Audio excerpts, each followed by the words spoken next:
యోనాతాను ఉండాల్సింది కదా.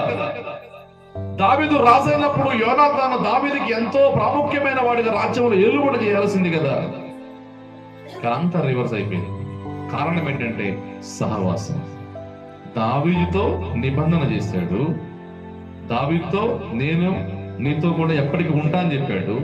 కానీ అతని సహవాసం అనేది భక్తిహీనులతోనే ఎక్కువగా సాగింది. ఈరోజు దేవుని శ్రేష్టమైన సంఘంలో మనం అడుగు పెట్టాం. లోక సంబంధమైన సహవాసాలు వదిలేయాలి.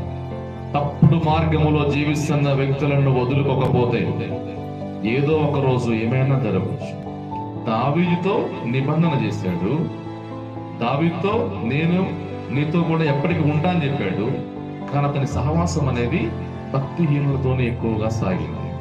యోనాతాను లాంటి వాళ్ళు జీవితాంతం అభిషక్తులతో దీర్ఘాయుష్మంతులుగా సపోర్ట్ నిలబడి వర్ధిల్లాలంటే వాళ్ళ సహవాసం సౌలుతో ఉండకూడదు.